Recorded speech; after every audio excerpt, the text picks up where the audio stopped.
Okay, so in previous videos in this series, we're talking about how control seems to be successfully exercised over our perceptions of what reality is, how our belief systems are shaped regarding society and religion and so forth, and how people in powerful positions, seen and unseen, are able to exert influence through thought and behavioral control.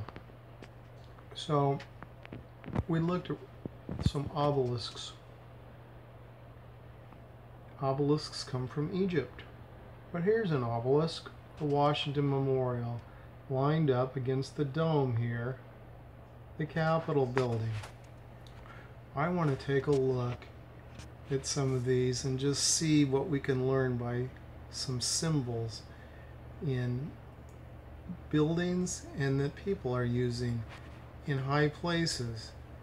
People in dynastic monarchies, political power, business power, and religious leadership, and see if there's something linking them together.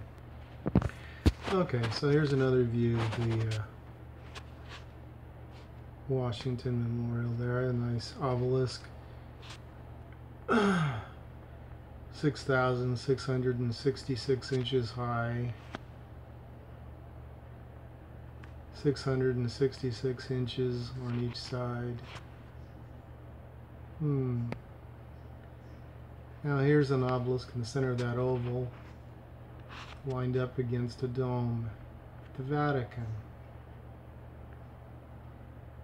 Egyptian obelisk. Sun god worship. There on the right we've got the Washington Memorial and then the waterway. And here we've got a layout of Washington, D.C. using sacred geometry to the Egyptian and Babylonian mystery religion as carried by the Freemasons.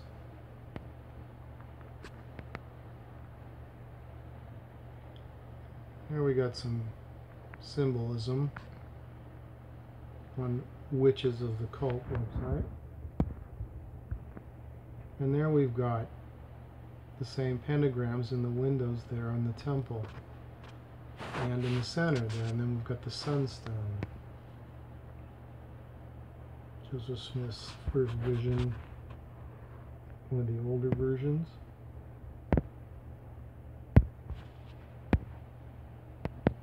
Cedar stone, magic stuff. This is what we're supposed to. Okay, start back over here. So we got the Capitol building and the obelisk. Got the Jupiter talisman, the magic talisman that Joseph Smith wore, which he was wearing when he was shot. Talk about that another time.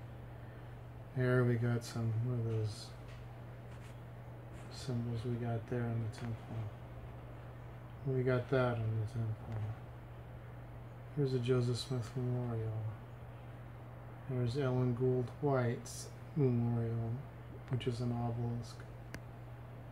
And she's head of, she was with the SDA, Seventh-day Adventists. There's Joseph Smith Monument. Another obelisk for Joseph Smith. It's an obelisk at the Joseph Smith Monument at his, where he grew up, his birthplace, I guess, in Vermont. Look at that stuff there at the temple.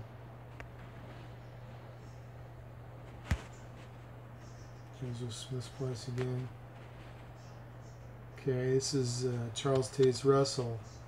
He was a 32nd or 33rd degree Freemason, occultist, and head of the Watchtower Bible and Tract Society, or the Jehovah's Witnesses. Ellen Gould White's memorial, an obelisk. Again, head of the SDA. She was an occultist and followed was it Madame Blavatsky, the Theosophist? Here we got obelisks in London, Washington, and the Vatican. Why? What are these guys doing? These are high-degree Freemasons. You got Mikhail Gorbachev on the left, Robert Schuller, a well-known Christian minister. We got the Queen and somebody I should probably know, maybe one of the princes or somebody. I think this is in the Children's Center, of the Visitor Center in Salt Lake, isn't it? Nice pentagrams. Why do we have them there? There's another inverted star.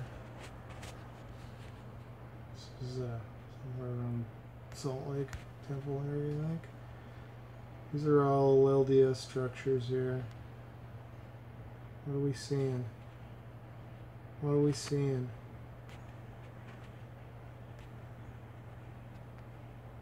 Eye of Horus.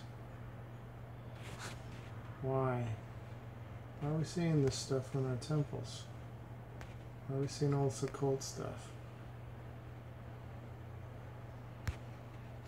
It's on Joseph Smith's obelisk. Again. Okay.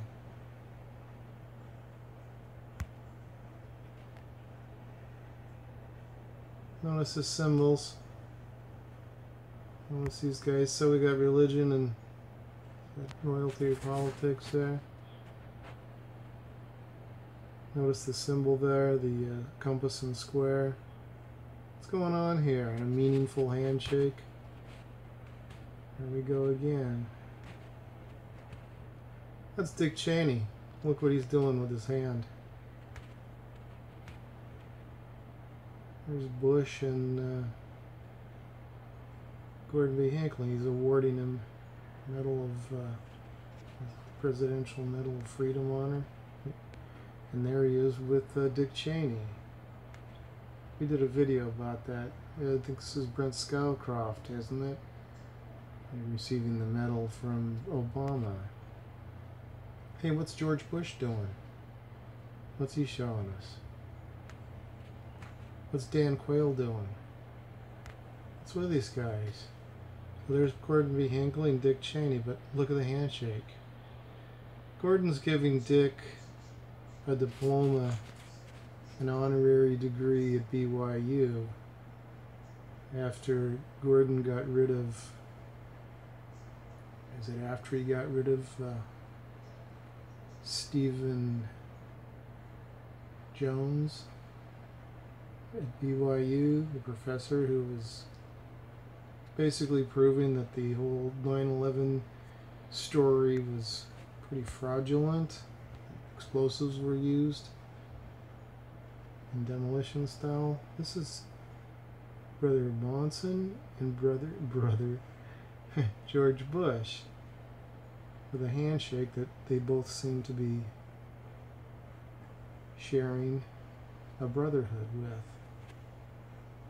Just another shot of the other two guys. So we got religion and politics, the leaders here. They seem to have a special brotherhood. And we got Obama. What's he doing? What's up with all these guys using the satanic salute? Here's Bush's daughter. Now we got Bill Clinton. Kind of a collage of people there.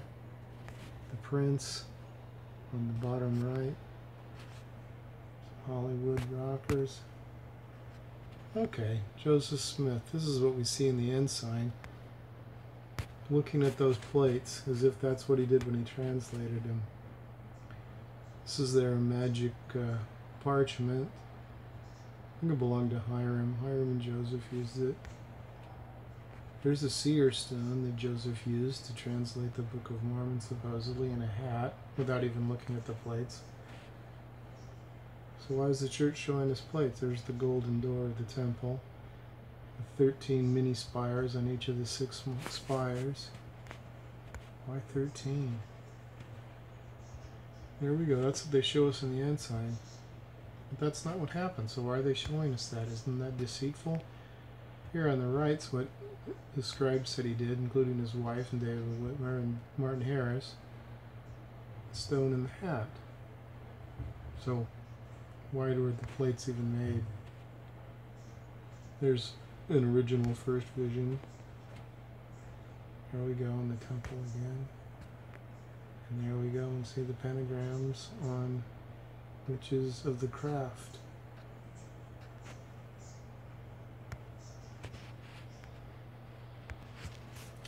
There's version number 4, I believe, of the first vision. At least when we're only comparing 4, maybe it's number 9 when we compare all 9. Excuse me. There's the Moroni picture with Joseph all alone in his room. Except for he wasn't all alone in his room. He shared a bed with probably 2 more brothers, and 2 more brothers in another bed. There were 4 or 5 of them with 2 beds. There's a rendition of the first vision that everyone else knew about. See, his family never knew about the one we hear about now. In fact, Brigham Young and Orson Pratt and Heber C. Kimball all said God never came to see Joseph Smith. He sent his angel to deliver the gospel. They didn't even know about the thing that we hear about now, because history's been rewritten for us, not only in civic things, but in this religion. Another rendition of the earlier rendition of the first vision, the one that other people knew, but they didn't know about it early on. Even his family, even William Smith didn't know about it.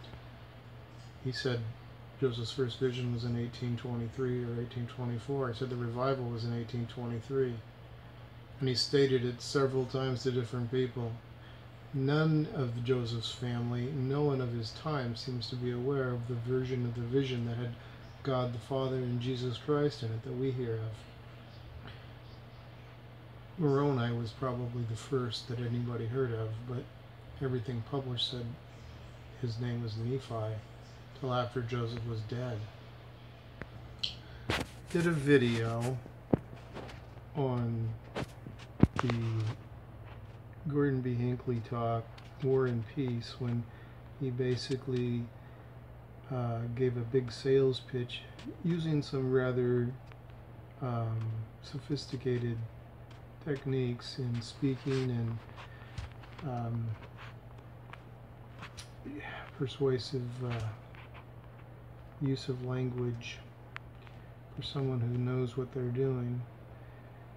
Sophisticated sales techniques, and we looked at that, so I'm not going to go over that here, but he basically told us that we needed to, he endorsed the bombing and invasion of countries that had done nothing to the people of the United States, which amounted to mass murder in the tens and tens of thousands of people being killed and incinerated with the bombs. And that was in support of the man here, Dick Cheney, and George Bush, and their buddies who were running the war. And we see that the people are manipulated by a partnership between the political and religious leaders in the media. And we see that there's some sort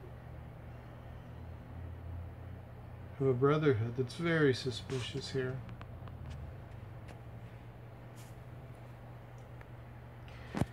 We've seen over and over again that the media, and in this case, the church, through the Ensign and the manuals and LDS.org, are apparently giving us information that they know is false, intentionally misleading us, just as Joseph Smith intentionally misled people about what he was doing with many things, and especially with the spiritual life system. Next videos will have the other side of the story, primary source documents.